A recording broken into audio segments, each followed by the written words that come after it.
My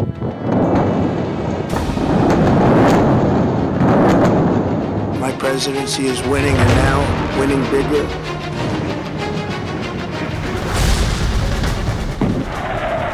America, Israel और Iran के बीच जारी जंग अब ऐसे मोड़ पर पहुंच चुकी है जहां हर बयान अपने आप में एक नई रणनीति का संकेत बन रहा है।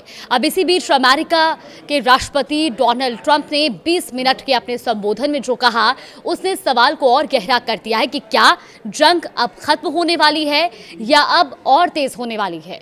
नमस्कार, आप देख रहे हैं न्यूज़ 18 का डिजिटल प्लेटफॉर्म और मैं हूं आपके साथ जागृति खंतवाल। तो अपने संबोधन की शुरुआत में ही ट्रंप ने जीत का दावा करते हुए कहा कि पिछले 4 हफ्तों में हमारी सेना ने युद्ध के मैदान में तेज, निर्णायक और भारी जीत हासिल की है। ऐसी जीत जैसी बहुत कम लोगों ने पहले देखी होगी।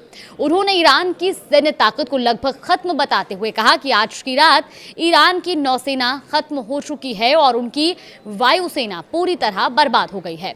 इस्लामिक रेवोल्यूशनरी गार्ड कॉर्प्स का कमांड और कंट्रोल लगातार तबाह किया जा रहा है। ट्रंप यही नहीं रुके, उन्होंने ये भी दावा किया कि ईरान मिसाइल और ड्रोन क्षमता को भी गंभीर रूप से कमजोर कर दिया गया।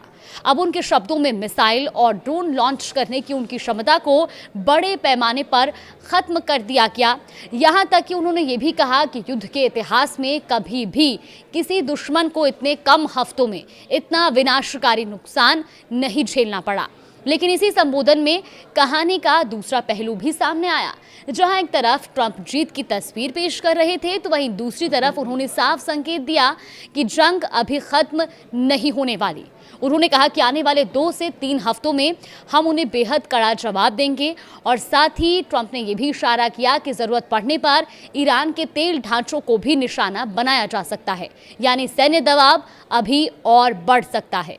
ट्रंप ने कूटनीति का जिक्र करते हुए कहा कि पर्दे के पीछे बातचीत जारी है और रास्ते अभी बंद नहीं हुए हैं, लेकिन इसके साथ ही उनका ये बयान भी अहम रहा कि हम काम पूरा करेंगे और बहुत तेजी से करेंगे। अब ये साफ संकेत है कि अमेरिका अपनी सभी ऑपरेशन को अब अधूरा नहीं छोड़ना चाहता है। अपने संबोधन में ट्रंप ने होर्मुज स्ट्रेट को लेकर भी बड़ा बयान दिया। उन्होंने कहा कि अमेरिका को होर्मुज स्ट्रेट की जरूरत नहीं है और साथ ही उन देशों पर निशाना भी साधा जो अमेरिका का साथ नहीं दे रहे। उन्होंने गद्दार तक कह दिया।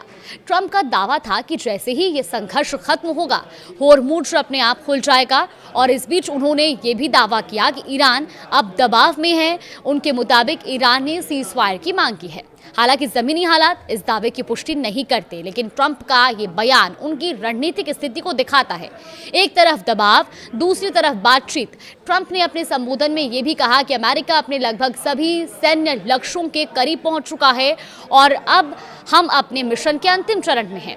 ट्रंप का ये भी कहना है कि ईरान को कभी भी परमाणु हथियार हासिल नहीं करने दिया जाएगा, लेकिन सबसे अहम बात उनके इस संकेत में छिपी थी, जिसमें उन्होंने कहा कि कई जंगें लंबी चलती हैं और ये बयान बताता है कि अमेरिका खुद भी इस संभावना को नजरअंदाज नहीं कर रहा कि संघर्ष जल्द खत्म नहीं होगा। मसलन ट्रंप का 20 मिनट का संबोधन एक साथ 2 तस्वीरें पेश करता है। एक तरफ जीत का दावा और दूसरी तरफ जंग जारी रहने का संकेत। और यही वजह है कि सवाल अभी भी है कि जंग खत्म हो चुकी है या जारी है, या जंग खत्म होने वाली है या अभी लंबी चलेगी। ये सवाल भी अभी बरकरार है।